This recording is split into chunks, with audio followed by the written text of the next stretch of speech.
Hello everyone, welcome to concept decoder. Concept decoder के इस video में हम प्रैक्टिस करेंगे सॉइल मैकेनिक्स के ऑब्जेक्टिव क्वेश्चन जो कि प्रीवियस ईयर एग्जाम में पूछे गए हैं और आने वाले एग्जाम के लिए बहुत ही इंपॉर्टेंट है। आप चाहे जिस भी एग्ज़ाम की तैयारी कर रहे हो, SSC, JEE, state, AEN, JEN या फिर कोई अदर एग्ज़ाम, आपके लिए ये वीडियो बहुत ही हेल्पफुल होगा। तो शुरू करते हैं आज का वीडियो। पहला क्वेश्चन है agent of transportation of alluvial soil. हम पहले जान लेते हैं सॉइल क्या होती है, फिर हम देखेंगे एलुवियल सॉइल का जो एजेंसी होती है, ट्रांसपोर्टेशन एजेंसी क्या होती है। हम सॉइल की यदि बात करें तो सॉइल का फॉर्मेशन दो टाइप से हुआ है। एक होता है वेजिटेट ऑर्गेनिक सॉइल, दूसरा होता है इनऑर्गेनिक सॉइल। ऑर्गेनिक सॉइल और इनऑर्गेनिक सॉइल। तो जो ऑर्गेनिक सॉइल है वेजिटेटिव मैटर्स यानी पेड़ पौधों के डिकम्पोजिशन होने से बनी है। मतलब पेड़ पौधे थे, वो गिर के फट गए, उनके डिका और डिकम्पोजिशन हुआ तो ऑर्गेनिक सॉइल का निर्माण हो गया। इनऑर्गेनिक सॉइल की बात करें तो वेदरिंग एक्शन ऑफ रॉक, चट्टानों के वेदरिंग एक्शन से कौन सी बनती है? Inorganic soil. वेदरिंग एक्शन में दो टाइप का होता है, फिजिकल वेदरिंग और केमिकल वेदरिंग। अब बात करें यदि सॉइल तो बन गई केमिकल वेदरिंग और फिजिकल वेदरिंग के द्वारा, यदि सॉइल जहाँ बनी वहीं डिपॉजिट रह गई उसे बोलते हैं रेजिडुअल सॉइल, रेसिडुअल सॉइल। यदि सॉइल एक जगह से दूसरे जगह किसी एजेंसी के थ्रू चली गई, वाटर, एयर, विंड, स्लोप, उसे बोलते हैं ट्रांसपोर्टेटेड सॉइल। या फिर ट्रांसपोर्टेशन एजेंसी के थ्रू जो सॉइल जाती है उसे ट्रांसपोर्टेड सॉइल कहते हैं। एक कई टाइप की होती है जैसे एलुवियल, मेरीन, लैकेफ्ट्राइन, लैटेराइट, इस तरह की सॉइल होती है। जो क्वेश्चन ने पूछा गया है एलुवियल सॉइल, तो एलुवियल सॉइल वाटर के द्वारा यानी नदी के द्वारा बहाकर लाई गई मृदा, नदी के द्वारा बहाकर लाई गई मृदा जिसके बॉटम में डिपॉजिट हो जाती है, उसी को बोलते हैं एलुवियल सॉइल।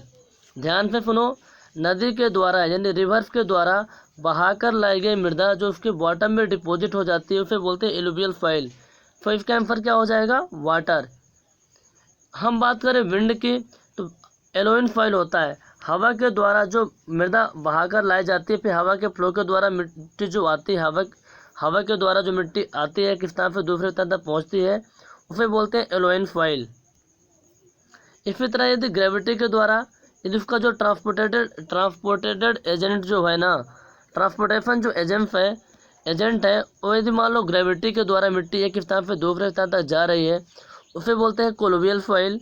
विंड के द्वारा जा रही है तो एलोइन सॉइल, हिम के द्वारा जा रही है तो ग्लेशियल सॉइल, वाटर के द्वारा जा रही है तो एलुवियल सॉइल, जल के द्वारा यानी आप कहें तो मेरीन, समुंदर के बॉटम में जो डिपॉजिट हो जाती है मेरीन सॉइल, और एक लैकोफ्ट्राइन सॉइल होती है जो वाटर के द्वारा जाती है, फिर भी लैकोफ्ट्राइन सॉइल कहा जाता है। टालूफ इज ट्रांसपोर्टेड बाय, टालूफ एक टाइप का सॉइल होता है जो ट्रांसपोर्टेड होता है ग्रेविटेशनल फोर्स के द्वारा। किसके द्वारा? ग्रेविटेशनल फोर्स के द्वारा एक स्थान से दूसरे स्थान तक मिट्टी डिपॉजिट होती है। The transport medium of एलोइन soil deposit is, हमारे पास जो एलोइन सॉइल होती है एक तरह की इनऑर्गेनिक सॉइल होती है। एक स्थान से दूसरे स्थान तक मिट्टी कैसे जाती है? इसका जो ट्रांसपोर्ट मीडियम होता है विंड होता है। क्या होता है? विंड होता है। इसके बारे में कुछ इंपॉर्टेंट इन्फॉर्मेशन देख लेते हैं। हमारी एलोइन सॉइल एक टाइप की इनऑर्गेनिक सॉइल होती है ना, जो रॉक के वेदरिंग एक्शन के थ्रू बनती है। इसका ट्रांसपोर्ट होने का जो मीडियम होता है हवा होती है। अब जब हवा में पार्टिकल आते हैं तो रोल करते हुए आते हैं, जिससे पार्टिकल क्या होते हैं? गोल गोल हो जाते हैं। जब एक समान पार्टिकल प्रेजेंट हो जाते हैं फिर बोलते हैं होमोजेनियस। जब एक समान पार्टिकल प्रेजेंट होंगे तो बीच में बहुत सारा गैप भी होगा, क्योंकि उसको फुलफिल नहीं कर पाएंगे ना, क्योंकि छोटे पार्टिकल होंगे ही नहीं, मतलब डिफरेंट टाइप के पार्टिकल, एक समान पार्टिकल होंगे। तो उस सॉइल क्या होती है? हाईली पोरस भी होती है एंड फेरिएबल होती है। फेरिएबल का मतलब हुआ यदि सॉइल के लंप को हम मुट्ठी में लेके दबाएं तो चूरा चूरा हो जाती है। उसकी कंप्रेसिबिलिटी भी ज़्यादा होती है और फेयर स्ट्रेंथ क्या होती है? कम होती है, क्योंकि उसकी डेंसिटी कम होती है। ये इंफॉर्मेशन थी एलोइन सॉइल के बारे में। तो इसका आंसर क्या हो जाएगा? विंड। क्या हो जाएगा? Wind. The soil moisture useful for the growth of plant is called. अब मान लीजिए कोई पेड़ ज़मीन है, यहाँ पास कोई ट्री का पेड़ है, मतलब फरी, यहाँ पर कोई पेड़ पौधे हैं, तो पेड़ पौधे मिट्टी में प्रेजेंट किस पानी को अपने ग्रोथ के लिए उपयोग में लाते हैं। हम बात करें भैया मिट्टी है सॉइल, तो सॉइल में कितने टाइप के वाटर प्रेजेंट है ना, कितने टाइप के वाटर प्रेजेंट है। यदि हमें ये पता चलेगा तो हम देखेंगे कि कौन सा वाटर प्लांट के ग्रोथ के लिए यूजफुल होता है, प्लांट के ग्रोथ के लिए यूजफुल होता है। एक कोई सॉइल का सैंपल है, अब इसके जो बड़े बड़े पोर्स होते हैं वहाँ ग्रेविटी वाटर होता है, स्मॉल पोर्स में कैपिलरी वाटर होता है। फिर जो सॉइल सॉलिड होते हैं उसमें जो चिपका हुआ वाटर होता है एडजॉर्ब्ड वाटर होता है, इसका दूसरा नाम होता है हाइग्रोस्कोपिक वाटर। और इसके अंदर यानी जिससे पार्टिकल का फॉर्मेशन हुआ है जो वाटर होता है उसे बोलते हैं स्ट्रक्चरल वाटर। क्या बोलते हैं? Structural water. तो जो हमारा हाइग्रोस्कोपिक ग्रेविटी वाटर होता है ना, बड़े बड़े पोर्सेस में होता है, मतलब बड़े साइज के पोर्सेस में होता है, तो सरफेस टेंशन का इफेक्ट बहुत कम होता है, तो बह के निकल जाता है। कैपिलरी वाटर जो होता है ना स्मॉल पोर्स में होता है, स्मॉल पोर्स में होने के कारण उसमें सरफेस टेंशन का बहुत ज़्यादा इफेक्ट रहता है, तो खिंचा हुआ रहता है। और कैपिलरी वाटर ही प्लांट के ग्रोथ के लिए उपयोग में आता है। एडजॉर्ब्ड वाटर स्ट्रांगली बाउंडेड होता है सॉइल से, तो वो भी काम में नहीं आता प्लांट के ग्रोथ के लिए। तो कौन सा पानी आता है प्लांट के ग्रोथ के लिए useful? That is capillary water. कौन सा होता है? Capillary water. तो ध्यान में रखिएगा कैपिलरी वाटर, इसका आंसर क्या होगा? Capillary water. For a given soil sample the calcium carbide method is generally use to determine the. आपके पास कोई सॉइल का सैंपल रखा हुआ है, तो आपके पास एक मेथड है कैल्शियम कार्बाइड मेथड। आप कैल्शियम कार्बाइड मेथड का उपयोग किसके लिए करते हैं? एक कैल्शियम कार्बाइड मेथड का उपयोग सॉइल सैंपल में, जो आपके सैंपल है सॉइल का, उसमें मॉइस्चर कंटेंट अर्थात वाटर कंटेंट पता करने के लिए किया जाता है। वाटर कंटेंट पता करने के लिए किया जाता है। कैल्शियम कार्बाइड मेथड का उपयोग सॉइल सैंपल का वाटर कंटेंट पता करने के लिए किया जाता है। हम क्या करते हैं, हमारे पास एक कंटेनर है, इसमें मैंने सॉइल का सैंपल डाला और इसमें कैल्शियम कार्बाइड को डाल दिया, जिसमें क्या होता है एसिटिलीन गैस प्रोड्यूस होती है C2H2। और एसिटिलीन गैस क्या होती है, इस कंटेनर के जो दीवार है ना चारों तरफ, इसमें क्या लगाती है? प्रेशर लगाती है। और हमारे पास एक चार्ट होता है कैलिब्रेशन चार्ट। उस कैलिब्रेशन चार्ट में दिया रहता है कि भैया इतने प्रेशर पर इतना मॉइस्चर कंटेंट होगा। यदि P प्रेशर है, P1 प्रेशर है तो W1 मॉइस्चर कंटेंट होगा, P2 प्रेशर है तो W2 मॉइस्चर कंटेंट होगा। तो जितना ज़्यादा प्रेशर उतना ज़्यादा मॉइस्चर कंटेंट रहेगा, मतलब आपको एक कैलिब्रेशन चार्ट में दिया रहेगा। तो आप पता कर लेते हैं कि वाटर कंटेंट कितना है गिवन सॉइल सैंपल में। इसके अलावा बहुत सारी मेथड और होती हैं वाटर कंटेंट फाइंड आउट करने के लिए किसी सॉइल सैंपल में, उसको भी देख लेते हैं। ओवन ड्राई मेथड होती है, टॉर्सन बैलेंस मेथड होती है, पिक्नोमीटर मेथड होती है, सैंड बाथ मेथड होती है, एल्कोहल मेथड होती है, कैल्शियम कार्बाइड मेथड होती है, रेडिएशन मेथड होती है। ये सभी मेथड किसके लिए होती हैं? सॉइल सैंपल में मॉइस्चर कंटेंट पता करने के लिए। The maximum size of clay particle is, जो क्ले पार्टिकल होता है उसकी मैक्सिमम साइज क्या होती है? आपको पता होगा क्ले पार्टिकल जो 2 माइक्रोन से छोटे पार्टिकल होते हैं वही क्ले पार्टिकल होते हैं। उनकी मैक्सिमम साइज होती है 0.002 mm। आप इसको माइक्रोन को mm में कन्वर्ट करके देख सकते हैं। आपके पास एक रेंज भी दिया है कि किस किस रेंज में कौन सा पार्टिकल होगा। 2 माइक्रोन से छोटा है तो क्ले पार्टिकल होगा, 2 माइक्रोन से 75 माइक्रोन के बीच है तो फिल्ट होता है, 75 माइक्रोन से 4.75 mm के बीच है तो सैंड होता है, 4.75 mm से 80 mm के बीच है तो ग्रेवल होता है, 80 mm से 300 mm के बीच है तो कोबल होता है, और 300 mm से बड़े पार्टिकल तो बोर्डर होते हैं। जो 75 माइक्रोन से छोटे पार्टिकल होते हैं वो फाइन ग्रेन्ड सॉइल होता है, 75 माइक्रोन से बड़े पार्टिकल क्या होते हैं? कोर्स ग्रेन्ड सॉइल होते हैं। तो इस तरह से आप पता कर सकते हैं कौन से साइज के पार्टिकल, साइज आपको पता रहेगी तो आप बता सकते हैं किस टाइप के पार्टिकल हैं। अगला क्वेश्चन है black cotton soil is unsuitable for foundation because, जो ब्लैक कॉटन सॉइल होती है फाउंडेशन के लिए सुटेबल नहीं होती, क्यों?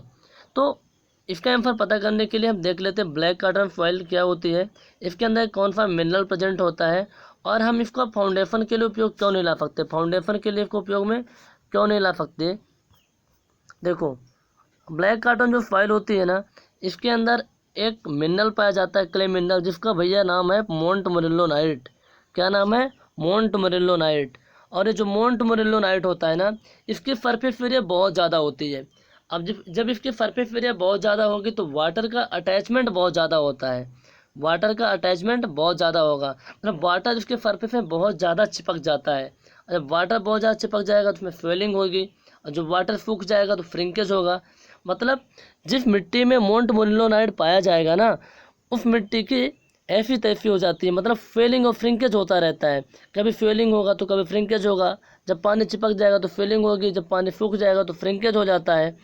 तो आप देखो, मान लो कोई हाईवे बना देते हो इस टाइप की मिट्टी में, आप हाईवे बना दिए, जब बरसात आएगी तो हाईवे तो उठ के आ जाएगा भैया ऊपर, जब गर्मी आएगी तो हाईवे नीचे आ जाएगा, तो ये हाईवे क्या होगा? टूट जाएगा। इससे क्या हो जाएगा? टूट जाएगा, बहुत दिन तक चलने वाला नहीं है। देखो यहाँ पर क्या था, ब्लैक कॉटन फॉयल थी, मैंने यहाँ पर हाईवे बना दिया। तो हाईवे क्या होता है, बरसात जैसे आती है तो उठ जाता है, बरसात खत्म होने के बाद नीचे आ जाता है। तो क्या होगा, इसमें तो ट्रक चल रहे हैं ना हाईवे पे, ये टूट जाता है। तो ब्लैक कॉटन फॉयल में क्या होता है, मोंट मोरेल्लोनाइट पाया जाता है। मोंट मोरेल्लोनाइट की सरफेस एरिया बहुत ज़्यादा होती है। सरफेस एरिया बहुत ज़्यादा होने से फेलिंग और फ्रिंकेज होता रहता है। और फेलिंग फ्रिंकेज क्यों होता है? क्योंकि वाटर बहुत ज़्यादा चिपक जाता है इसके सरफेस पे, है ना। और जब वाटर हट जाएगा फ्रिंकेज होगी, जब वाटर चिपक जाएगा तो फेलिंग होती रहती है। इसका वॉल्यूम बार बार चेंज होता रहता है, इसलिए इस टाइप की फाइल में हम फाउंडेशन नहीं बना सकते। तो इसका ऑप्शन देख लेते हैं। Undergoes volumetric changes with the change of atmospheric condition. बिल्कुल सही है, वॉल्यूमेट्री चेंजेस हो रहा है, वॉल्यूम तो चेंज हो रहा है, कभी कम हो रहा है कभी ज़्यादा हो रहा है ना। जब हमारा क्या होगा, फेलिंग होगी तो ज़्यादा होगा, जब फ्रिंकेज होगा तो कम होगा। फेल एक्सेसिवली व्हेन वेट, जब गीली हो जाती है, जब मतलब पानी आ जाएगा तो फेलिंग बहुत ज़्यादा होती है, सही बात है। फ्रिंक्स एक्सेसिवली व्हेन ड्राई, जब सूख जाएगी तो बहुत ज़्यादा सिकुड़ जाती है। ऑल ऑफ द अबव, ये सभी रीज़न है जिनकी वजह से हम क्या करते हैं, ब्लैक कॉटन फॉयल में फाउंडेशन नहीं बनाते हैं। इसका आंसर हो जाएगा ऑल ऑफ द एबव।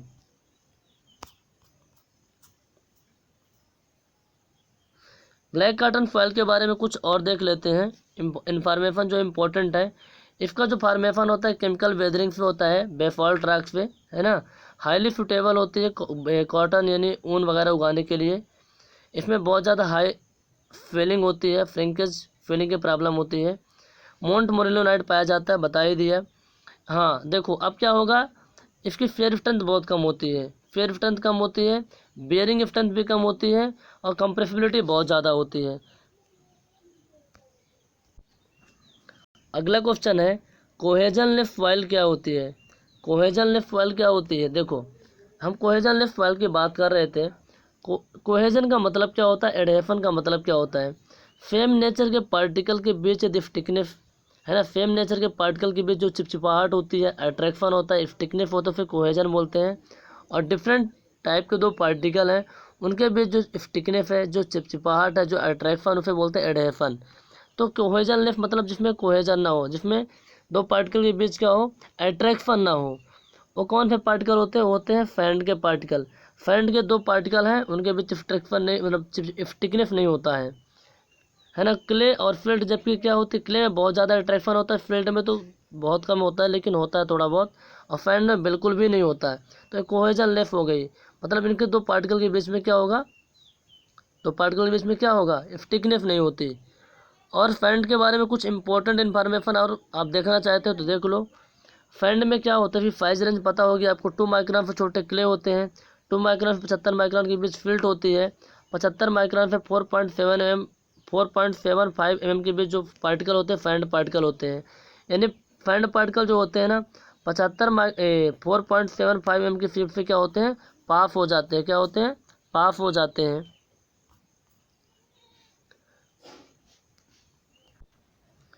अगला क्वेश्चन है, which of the following is not a type of silica foil feet. इनमें से कौन सी फॉयल फीट नहीं होती, है ना, फॉयल फीट का टाइप नहीं होता। आपको हम बताएं कि जो क्ले मिनरल्स होते हैं, दो तरह के फंडामेंटल क्रिस्टल फीट से मिलकर बने होते हैं। जो हमारे क्ले मिनरल्स होते हैं, क्ले मिनरल्स कौन से हैं, कैलोनाइट, इलाइट, मोंट मोरेल्लोनाइट, ये दो तरह के सिलिका फीट से मिलकर बने होते हैं। एक होता है ऑक्टाहेड्रल फीट, दूसरा होता है टेट्राहेड्रल फीट। टेट्राहेड्रल फीट और ऑक्टाहेड्रल फ्लूइड। जो टेट्राहेड्रल फ्लूइड होता है उसमें जो सेंटर में क्या होता है, सिलिका होता है, और उसके जो कॉर्नर होते हैं उसमें ऑक्सीजन एटम होता है, इसलिए उसको सिलिका फ्लूइड भी कहा जाता है। तो tetrahedral fluid is also known as silica fluid. जबकि ऑक्टाहेड्रल जो फ्लूइड होती है उसमें दो चीज़ें होती हैं। यदि उसके सेंटर में एल्यूमिना प्रेजेंट है, यदि उसके सेंटर में एल्यूमिना प्रेजेंट है तो उसे बोलते हैं गिब्साइट। यदि उसके सेंटर में मैग्नीशिया प्रेजेंट है उसे बोलते हैं ब्रोफाइट। तो ब्रोफाइट बोलते हैं। तो आपको सिलिका फ्लूइड भी मिल गई, गिब्साइट मिल गई, ब्रोफाइट भी मिल गई। मोरफिड फ्लूइड ये नहीं होता, मोरफिड फ्लूइड नहीं होता। दोबारा मैं रिवीजन कर देता हूँ इसका। क्ले मिनरल्स, क्ले हमारे पास मिनरल्स हैं। जो क्ले मिनरल्स हैं वो दो तरह की फ्लूइड से मिलकर बने होते हैं, ऑक्टाहेड्रल और टेट्राहेड्रल। तो टेट्राहेड्रल की फ्लूइड होती है उसके सेंटर में सिलिका होता है, तो इसका दूसरा नाम होता है सिलिका फ्लूइड। जो ऑक्टाहेड्रल फ्लूइड होता है यदि उसके सेंटर में एल्यूमिना है तो गिब्साइट, यदि उसके सेंटर में मैग्नीशियम है तो ब्रोफाइट बोलते हैं। ये पता होना चाहिए आपको। Expensive file are those which generally consist of. Expensive का मतलब होता है फूलना, स्वेलिंग होना, मतलब एक्सपेंस करना, विस्तार हो जाना, फैल जाना। वो फाइल में क्यों होता है ना, कि क्या पाया जाता है फाइल के अंदर, तो फाइल का एक्सपेंसिव होता है, क्यों फाइल फैलती रहती है। मोंट मोरेलोनाइट, उसके मोंट मोरेलोनाइट के क्ले मिनरल्स हैं, यदि फाइल में पाया जाएगा तो फाइल में फेलिंग होती है। फेलिंग क्यों होती है, देखो मोंट मोरेलोनाइट का सरफेस एरिया बहुत ज़्यादा होता है, तो वाटर बहुत ज़्यादा उसके चिपकता है, जिससे फेलिंग होती है, यानी एक्सपेंसिव होता रहता है। इसका आंसर आपका नंबर डी हो जाएगा। तो गाइज मैंने इस वीडियो को इसलिए बनाया कि जो मेरा पहला वीडियो था उसमें थोड़ा आवाज़ क्लियर नहीं आ रही थी। आप इस वीडियो को देखिए और इसका अगला वीडियो जल्दी अपलोड हो जाएगा। आपको वीडियो कैसा लगा और इसमें आप क्या सजेशन देना चाहते हैं कमेंट करके ज़रूर बताएं। Thank you.